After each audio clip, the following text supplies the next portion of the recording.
Bien, sean todos bienvenidos a este diplomado, segundo diplomado sobre el manejo integral de la ansiedad. En este día será este tema central, la ansiedad asociada al COVID-19. Yo me llamo José Castillo Ruiz, soy médico psiquiatra y antes que nada quiero agradecerle al doctor Edmundo Mesta, quien es el director general del Hospital Ángeles Valle Oriente, por su apoyo incondicional a la promoción de este diplomado, segundo diplomado de manejo del estrés. Vamos a estar hablando sobre el cerebro y retomando lo que dijimos en el diplomado anterior, tenemos que activar todos el área frontal, los lóbulos frontales izquierdo y derecho, que pertenecen al cerebro nuevo, por así decirlo. Este cerebro nuevo, los lóbulos frontales, evolutivamente hablando, tendrán aproximadamente 2 millones de años.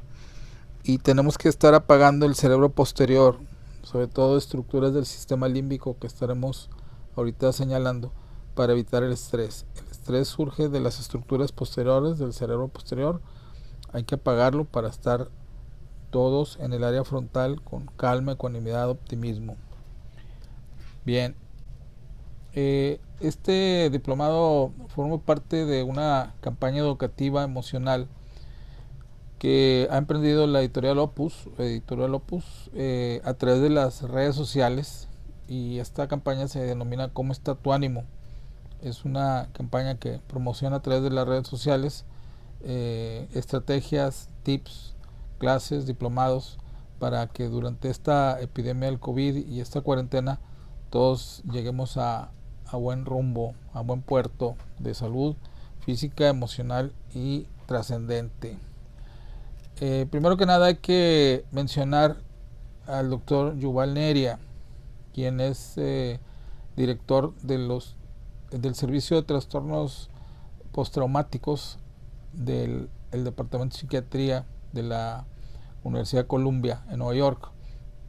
Y este personaje cobra mucha relevancia porque él fue el responsable del programa de psiquiatría de emergencia y psicoterapia para las víctimas de estrés postraumático y demás trastornos depresivos cuando aquella tragedia del septiembre 11, muy famosa, que todos recordamos. Y él recientemente ha hecho una predicción en base a las estadísticas que se ven debido a las secuelas psicológicas del COVID-19, en donde él menciona que el COVID puede producir una pandemia de una magnitud tal que se convierta en otra pandemia de tipo emocional. Entonces, esto es algo muy importante para prevenir, sobre todo a través de estos diplomados. Varios investigadores, entre ellos el doctor Davis, quien es presidente de Servicios de Salud y de Conducta Burrell en Estados Unidos, ha hecho esta gráfica muy interesante en donde existen dos curvas. La curva propiamente dicha del COVID-19, que muchos ya conocemos. Sin medidas de protección hay una curva muy alta y un pico muy alto, y con medidas de protección se atenúa esta curva, que es lo que se está tratando de hacer a nivel mundial, incluyendo a México. Y hay por ahí una sombra verde celeste en donde dice crisis de salud mental existente, que es una crisis que va creciendo en el tiempo. Luego viene en un tono amarillo naranja una crisis de salud mental secundaria al COVID-19. Cuando pase la ola, este tsunami de casos de infección viral en todo el mundo, si no tenemos medidas de protección puede haber una pandemia, o sea, una ola inconmensurable de problemas depresivos, de ansiedad, trastornos, estrés postraumático por abuso de sustancias, agresividad, etcétera. Y lo que queremos es que a través de medidas de protección como lo son estos diplomados y una atención emergente para casos de detección oportuna de casos de depresión, ansiedad, trastorno por estrés postraumático, psicosis, uso de sustancias y abuso de sustancias, podamos abatir y prevenir esta pandemia. Entonces, él ha hecho, el doctor que les menciono, Yuval Neria, ha hecho declaraciones importantes en CNN para prevenir precisamente esta ola, que ojalá no suceda, de pandemia de problemas emocionales. El día de hoy vamos a estar ilustrando cómo a través de estrategias emocionales psicoeducativas podemos prevenir la ansiedad debido al COVID-19 y a la cuarentena que esto implica. Hoy, por cierto, fueron dictadas medidas más estrictas de salud de nuestro país, en México, ya que se declaró la etapa 3 de la pandemia por el COVID. Entonces vamos a centrarnos inicialmente en medidas iniciales dictadas por los Centros para el Control y Prevención de Enfermedades de Estados Unidos, el CDC, que tiene medidas generales para control del estrés. Entonces, cuando alguien está estresado por esta pandemia, ¿qué podemos padecer? Temor y preocupación por nuestra salud y la salud de nuestras familias, de nuestros seres queridos, cambios en los patrones de sueño o alimentación, duerme uno de más o duerme de menos, come de más, come de menos, dificultad para dormir o concentrarse, fallas en la memoria a veces. Si tenemos problemas de salud crónicos se pueden agravar, hay que tener cuidado con esto porque son factores que predisponen a infección por virus, por bacterias. Se pueden agravar problemas de salud mental, una depresión, una ansiedad, una psicosis, un problema de abuso de sustancias. Y también puede haber un mayor consumo de alcohol, tabaco u otras sustancias. Todo esto lo tenemos que prevenir a través de programas psicoeducativos como el que estamos llevando a cabo. Formas iniciales de lidiar con el estrés es tomar descansos periódicos y dejar de mirar noticias, periódicos, estar pegado al monitor del internet o del WhatsApp o el celular. Hay que dosificar la exposición al estrés porque todo lo que nos llega puede ser traumático. Cuidar nuestro cuerpo, hacer respiraciones profundas, ejercicios de meditación o de estiramiento físico, tratar de comer alimentos saludables, evitar alimentos chatarra y tener una dieta bien balanceada, con ejercicio regular, dormir bien, reiterando, y evitar consumir alcohol y drogas. Hacernos un tiempo para relajar, habíamos dicho y lo reiteramos, la importancia de los ritmos ultradianos. Por cada 90 minutos de trabajo descansar 20 o por cada 60 minutos de trabajo descansar 15, lo que más se nos acomode según nuestras ocupaciones familiares, laborales, académicas o de otro tipo. Comunicarnos con otras personas, mantener un diálogo abierto, evitar el aislamiento social es muy importante. Y ya entrando en materia vamos a revisar algunas disfunciones, son las más frecuentes que se pueden producir en cuanto a la ansiedad y el COVID-19. Hay otras que el día de hoy, por cuestiones de incidencia y prevalencia, vamos a dejar pendientes. Pero vamos a estar hablando hoy de ansiedad generalizada, ataques de pánico, trastorno obsesivo compulsivo, trastorno por estrés postraumático. Haciendo la aclaración que vamos a estar relatando estos padecimientos y la manera de prevenirlos y atenderlos prontamente con ejemplos hipotéticos. Los casos que se van a relatar no son casos reales. Los síntomas sí están tomados de los libros y los artículos de investigación. Entonces, no son casos reales, son casos hipotéticos, que es un método de investigación y de academia que hemos desarrollado en los últimos años. La meta que queremos obtener todos es tener un equilibrio emocional. Aquí estamos viendo un cerebro, cortesía del doctor Marcus Raichle, con lo que él denomina teoría de las redes neuronales o dormidas. En rojo estamos viendo las áreas del cerebro que están trabajando día y noche, día y noche. Y en azul estamos viendo las áreas que descansan del cerebro. Entonces lo ideal es que haya un equilibrio de funcionamiento en todo el cerebro.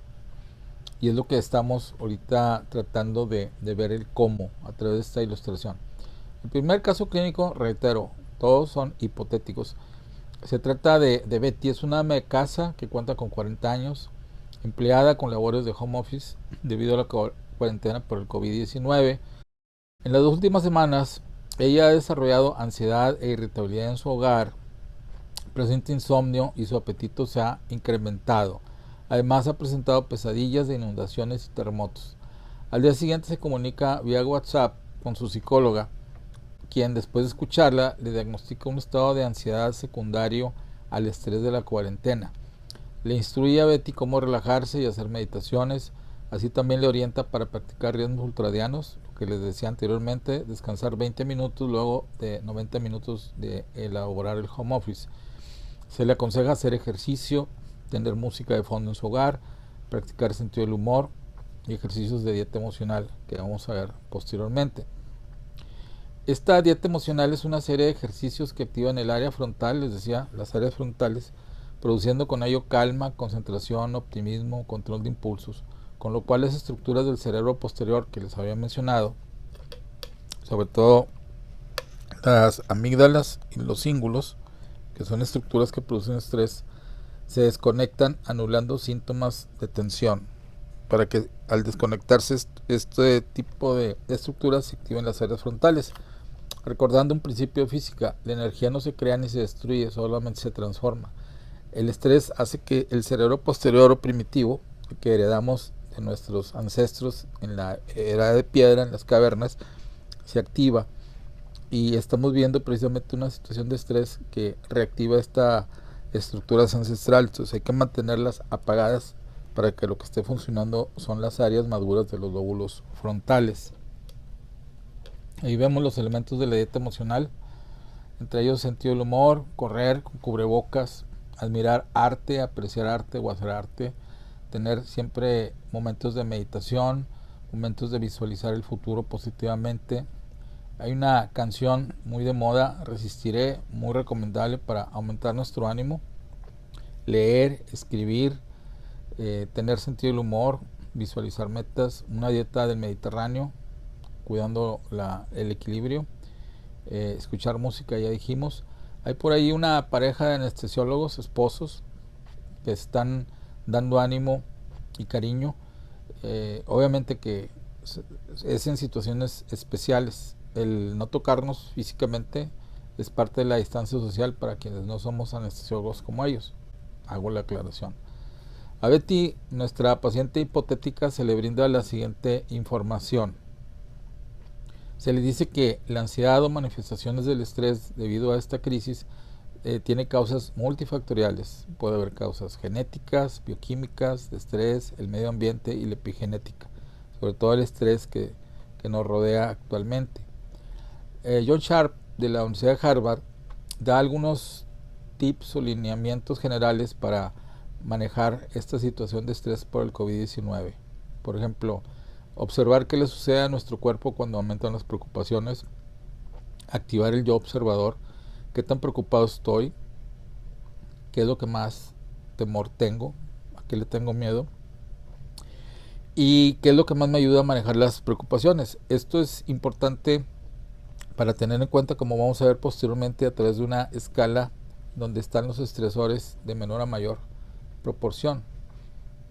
También reiterando, ¿qué es lo que se sugiere para bajar el riesgo de contagio y ansiedad ante el COVID-19? Conectarse con amigos y conocidos, familiares, evitar el aislamiento social, decíamos, evitar multitudes y desplazamientos innecesarios, o sea, guardar la cuarentena, lavarse las manos frecuentemente con agua y jabón durante 20 segundos mínimo, mantener las manos alejadas de la cara, especialmente de ojos, boca, nariz, hacer yoga, es una actitud saludable, meditar, relajarse a leer un libro o ver una película, a hacer ejercicios de respiración controlada. Se le explica a Betty que las disfunciones de los neurotransmisores en ansiedad, ya que se activa la amígdala y el cíngulo posteriores del cerebro, producen norepinefrina, serotonina, GABA, entre otras sustancias, y estas sustancias producen una reacción del sistema nervioso simpático, en donde se acelera el corazón, hay sudoración, hay tensión, dolor muscular y una serie de estresores. Esta escala de estrés era la que les mencionaba, de dos psicólogos, Holmes y Ray, que desde el 76 está validada estadísticamente, en donde colocaron ellos valores indicativos y estadísticos de mayor importancia a menor. El mayor índice de 100 que ellos marcan es para la muerte de un cónyuge, y el menor índice es de 100 cuando hay una multa de tránsito o fallas menores legales. Entonces ahí uno puede ir sumando qué factores de estrés ha tenido el último año, y obviamente que un índice de 100 o más pues produce situaciones de tensión emocional, física o espiritual. En este cerebro, a continuación vemos, es un corte transversal, donde hay dos caritas felices representando las áreas frontales que nos brindan calma, tranquilidad, alegría, ecuanimidad, justa dimensión. Lo ideal es tener los pensamientos en esa área. Cuando estamos estresados, se activan las amígdalas. Aún en esta imagen, las amígdalas están dormidas en los lóbulos temporales y deben estar dormidas porque si se activan va a haber un estado de hiperalerta con miedo, enojo, ansiedad, como vamos a ver luego. Estos factores neurofisiológicos que le están produciendo ansiedad a nuestra paciente hipotética le activan, como les decía, las áreas de las amígdalas. Ahí ya se encendieron en rojo, la amígdala derecha izquierda. Vemos ahí una salsa de tomate con un bebé alterado, haciendo la analogía de lo que son las amígdalas cuando despiertan ante el estrés. Y una analogía para comprender el caos cerebral, la metáfora del ojo del huracán es muy propia en estos momentos, porque el cerebro aprende por imágenes. Entonces, si le decimos a la persona, si tú estás en el ojo del huracán, ahí en el ojo del huracán no se siente nada, hay una paz y una tranquilidad. Entonces, imagínate que tu cerebro está en el ojo del huracán. O sea, el niño, la niña interior que todos llevamos dentro, colócala dentro del ojo del huracán. El huracán, en este caso, la metáfora es el COVID y la cuarentena. Y estamos viendo que si nuestro niño, nuestra niña interior está en el centro del huracán, pues vamos a evitar el caos cerebral. Si sale de ahí ese niño, esa niña, nos vamos a llenar de preocupaciones, obsesiones, ansiedades que nos van a bloquear nuestra vida emocional, social y familiar e intelectual. Recordando, lo que queremos es que el cerebro tenga una teoría del Default Mode Network o redes neuronales dormidas activas positivamente día y noche, previniendo la ansiedad. Y al prevenir la ansiedad estamos durmiendo al cerebro primitivo que vemos ahí, que heredamos de nuestros ancestros. Recordando que el cerebro primitivo o posterior dispara 9 estímulos o señales de caos por 3 estímulos positivos del área frontal, porque evolutivamente es más potente ese cerebro que proviene de las cavernas. Entonces, el cerebro tiende en forma natural al caos o entropía, que es su sinónimo. Entonces tenemos que buscar formas, como vamos a ir viendo, de activar áreas frontales. Esta gráfica enseguida nos ilustra que por cada 9 estímulos negativos del cíngulo y de la amígdala, las estructuras frontales disparan nada más 3. Entonces tenemos que estar con ejercicios emocionales, estar activando cada vez más, ejercitando el área frontal para apagar las áreas posteriores y desplazar la energía del cerebro posterior hacia el cerebro anterior. Hay un libro que ya hemos mencionado, La dieta emocional del cerebro, en el que junto con mis hijas ilustramos cómo uno puede mantener un equilibrio emocional frontal apagando estructuras posteriores, sobre todo el cerebro posterior, ese cavernícola que todos llevamos dentro. Ahora bien, en parte, ¿cómo podemos hacer esto? Tenemos la capacidad de generar el efecto psicogenético. El efecto psicogenético es la capacidad que tiene nuestra conciencia de decidir en dónde quiero pensar. O sea, el efecto psicogenético hace que si yo hablo con el cerebro anterior, con motivación, afirmaciones positivas, los pensamientos en esa área van a producir neuroplasticidad y neurogénesis, nueva producción de nuevas neuronas, para mantenerme enfocado todo el día, como en sentido del humor, motivación, optimismo. Y ese efecto psicogenético puede bloquear al mismo tiempo, apagar, desconectar las neuronas de las estructuras de la amígdala y del cíngulo posterior. Y esto lo podemos hacer a través de la dieta emocional, que vamos a explicar luego, para evitar una antidieta emocional producida por el cerebro posterior. Otra analogía, aparte de esta del ciclón, del huracán, es comparar los pensamientos con un cardumen. Cardumen es un conjunto de peces. Entonces, ahí estamos viendo dos tipos de cardumen. Entonces, así metafóricamente viajan los pensamientos en el cerebro, en un conjunto. Entonces, lo ideal es que este cardumen de pensamientos se localice en el área frontal. Ahí vemos las estructuras de las amígdalas, son dos, a los lados del cerebro, derecha e izquierda, que hay que mantener apagadas, desconectadas, controladas todo el tiempo. Las funciones de las amígdalas en el primer diplomado las revisábamos como que son estructuras de alerta, de lucha, de precaución y de fuga en su sentido positivo. Pero cuando hay una situación de mucho estrés como la que vivimos, pierden el control y generan miedo, ansiedad, enojo, memorias negativas, inseguridad, ataques de pánico. Por eso es muy importante tenerlas apagadas, como a continuación vamos a ver. Dentro de la dieta emocional hay un ejercicio de psiconeuroterapia, reiterando, identificar un pensamiento o síntoma negativo. A ver, tengo miedo, tengo ansiedad, tengo obsesiones. Asociar los pensamientos al área de la amígdala o del cíngulo, o de los dos. Y el paso C, que ahí está enfatizado con una flechita, es apagar o desconectar la amígdala y o el cíngulo. O sea, el cerebro siente. Hablar con el cerebro es útil, es una premisa bien importante. Y posteriormente llevar los pensamientos a través del efecto psicogenético al área frontal. Ahí vemos las estructuras del cíngulo, de la amígdala, que deben estar apagadas para activar área frontal. Y por otra parte el cíngulo, también es importante analizarlo. En forma positiva el cíngulo, cuando está funcionando adecuadamente, nos produce empatía, motivación, apego positivo, creatividad para ver escenarios de vida. Pero cuando entra en disfunción, produce obsesiones, conducta oposicional, celos, culpas, procrastinación, inseguridades. Y también hay que identificar los pensamientos negativos de esta estructura del cerebro posterior, apagarlos, desconectarlos con el efecto veto.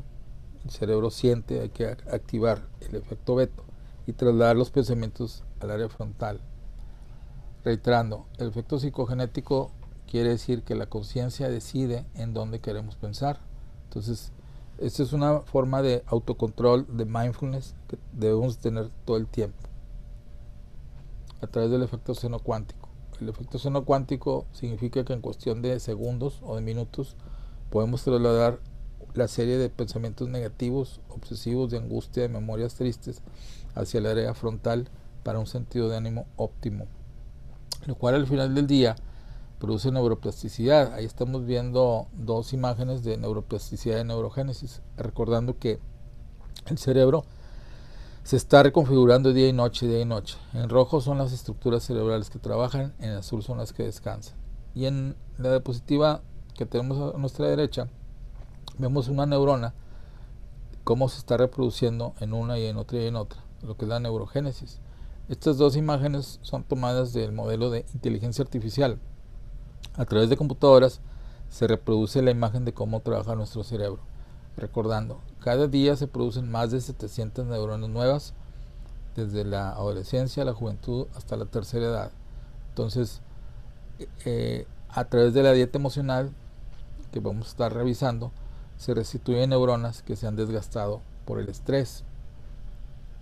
Por ejemplo, a través de la dieta emocional, la práctica de psicoespiritualidad, de meditación, música, canto, así como ejercicio aeróbico, autodiálogo positivo, psicoterapia, expresar afectos, ser altruista, sentir el humor, entre otros, son factores que activan el área frontal y que apagan el cerebro posterior.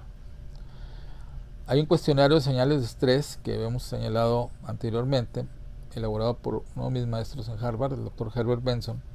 Ahí les vamos a mostrar las 4 líneas de síntomas físicos, síntomas de la conducta, síntomas emocionales, síntomas cognitivos, para que los revisemos en casa y podamos checar cuáles tenemos y asociarlos con la situación de estrés que estamos viviendo. Recordando, los videos van a estar subidos a la red permanentemente para que los podamos ver en la comodidad de la casa, de la oficina, cuantas veces los queramos ver, en la mañana, en la tarde, en la noche, cualquier día de la semana.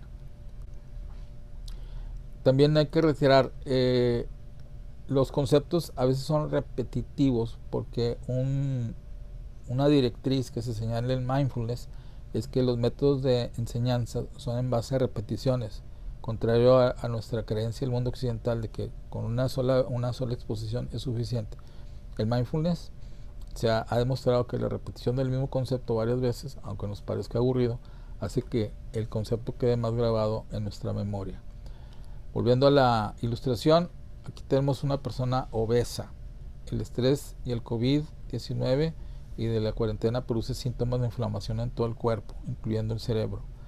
O sea, hay cambios sistémicos y se viene la obesidad, la diabetes. Esto nos hace propensos a infecciones, a síndrome metabólico, problemas articulares, artritis, se agrava el Alzheimer si lo tenemos, puede haber asma, alergias, problemas oculares, dolor en las articulaciones, problemas de colitis, problemas digestivos, gingivitis, problemas cardiovasculares, hipertensión, infartos, lesiones inexplicables.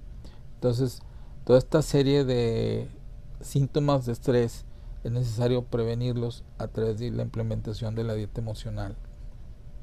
Otro tipo de terapia que se puede implementar para evitar el estrés es la terapia metacognitiva, que en otras palabras se dice que la terapia metacognitiva es pensar sobre el pensar. Y aquí nos apoyamos también de las metáforas o de los hologramas, que son producción de realidades virtuales. Por ejemplo, podemos imaginarnos el cerebro como un acuario. Ahí estamos viendo un conjunto de peces y en medio de ellos está un tiburón martillo, que aparte de ser tiburón, tiene un martillo, imagínense. Y en la metáfora del acuario también la podemos ilustrar. Entonces ahí está un buzo nadando entre peces de un cardumen. En el acuario del estrés existen trucos del pensamiento, sería la analogía. Pirañas, tiburones y mantarrayas representan los pensamientos negativos. Ahí vemos una piraña, ahí vemos una mantarraya, ahí vemos un tiburón. Entonces, cuando el estrés produce este tipo de síntomas negativos, como miedos, temores, fobias, rencores, enojos, inseguridades, obsesiones, ansiedades, tristezas, tratemos de proyectarlos fuera del cerebro, como en un holograma, como en un acuario. Entonces, creemos un holograma y cada pensamiento negativo es un pez horroroso. Los problemas de la vida nos traen de cabeza a veces, como un buzo en un acuario. Por eso hay que generar este holograma, esta realidad virtual, y sacar de nuestro cerebro estas emociones negativas para sacar la cabeza de la lavadora, para que no nos esté dando vueltas y no nos afecte tanto los problemas externos. Recordando a Epícteto, filósofo griego, no son los problemas externos los que nos perturban, sino la percepción que tenemos de ellos. Entonces, estos problemas hay que controlarlos para que no nos traigan de cabeza. Repitiendo, en nosotros existe la capacidad de salir del acuario por una sana distancia entre los pensamientos negativos y nosotros. Eso es un paso importante. Mantener una sana distancia de ellos, de todos estos pensamientos, emociones que dijimos, obsesiones, miedos, inseguridades, traumas, rencores, ansiedades y tristezas. Y observarlos, estos pensamientos, este holograma negativo, sin juzgarlo, simplemente observar. Y finalmente preguntarme, ¿cómo y para qué me sirven estos pensamientos negativos? Sirven para tres cosas: para nada, para nada, para nada. Ahí está una imagen sonriente de alguien que no le importan los pensamientos negativos. Y agregar una dieta emocional, recordando, es una serie de ejercicios que activan el área frontal para ayudar a apagar, desconectar estructuras del cerebro posterior primitivas, particularmente cíngulo y amígdala, y activar el área frontal en donde está el centro emocional predilecto de nuestro cerebro. Ahí vemos de nuevo la imagen de diversos ejercicios de dieta emocional. Vamos a ilustrar el caso clínico hipotético de un ataque de pánico. En este caso tenemos a Ociel, quien tiene 50 años y debido a la cuarentena cerró su negocio. Una noche súbitamente inició con palpitaciones, opresión en el pecho, sudoración, miedo a morir, mareos, sudoración fría, cefalea. Su esposa, quien es enfermera psiquiátrica, le dio una tableta alprazolam y los síntomas desaparecieron. Al día siguiente, su esposa habla por teléfono con su jefe, quien es psiquiatra. Haciendo una consulta telefónica en altavoz los tres, hacen una evaluación de emergencia basándose los síntomas de Ociel en los criterios diagnósticos del DSM-5. Llegan a la conclusión que Ociel presentó un típico ataque de pánico. Ahí estamos viendo en la pantalla una rápida autoevaluación de síntomas de ataque de pánico basados en el DSM-5. Con que la persona tenga 4 o más síntomas ya califica para un ataque de pánico. que es uno de los diagnósticos más comunes que se ven ahorita a nivel mundial por las personas que estamos expuestos a la cuarentena por el COVID-19. Entonces ahí es cuestión de ir leyendo cada uno: periodos de miedo intenso, súbito, sentimientos de pérdida de control, preocupaciones por el siguiente ataque, acompañado por palpitaciones, opresión en el pecho, incremento de la frecuencia cardíaca y taquicardia, palpitaciones, temblor, sudoración, dificultad para respirar, sentimientos de miedo a morir, presión en el pecho, evita situaciones donde el ataque de pánico ocurrió, miedo a volverse loco, náuseas o malestar abdominal, desrealización. Vamos a añadir aquí una escala de medición también para ver si hay depresión en cualquier persona. De esta escala de depresión mayor, también según el DSM-5, vamos a estar hablando cuando nos centremos en lo que es la depresión. Entonces aquí también pueden ir contestando un breve cuestionario para depresión. Con que la persona tenga 5 o más síntomas desarrollados durante las últimas 2 semanas de los que están ahí, la persona puede checar si tiene o no tiene depresión. ¿Por qué incluimos la escala de depresión junto con ataque de pánico? Porque existe un alto porcentaje, más del 50% de los casos, coexiste depresión con síntomas de ataque de pánico. Los dos diagnósticos confluyen, lo que es un diagnóstico dual. Entonces, por eso es importante hacer esta aclaración. Ahí vemos en esta diapositiva recalcando síntomas típicos de ataque de pánico, síntomas psicológicos: despersonalización, desrealización, miedo a perder el control, miedo a enloquecer, miedo a morir. Síntomas físicos: opresión abdominal y en tórax, escalofríos, mareo, náusea, bochornos, temblor, palpitaciones, respiración corta, sudoración, taquicardia. Este matrimonio vía internet le envían literatura o OSIEL relacionada con el control de los ataques de pánico y videos instructivos de cómo controlarlo. Se mueven rápido los esposos para obtener esta información. El médico psiquiatra le prescribe como ansiolítico el alprazolam 0.25 miligramos 3 veces al día y sesiones de psicoterapia cognitiva en línea, una sesión cada 1 o 2 semanas, según la evolución de los síntomas. Ahí vemos cuál es la meta de la psicoterapia. De nuevo, es apagar las estructuras del cerebro posterior, en este caso las amígdalas que producen ataques de pánico, y activar las áreas frontales con el autodiálogo positivo para mantener con buen control el cerebro, activando en todo momento el efecto psicogenético que ya mencionamos.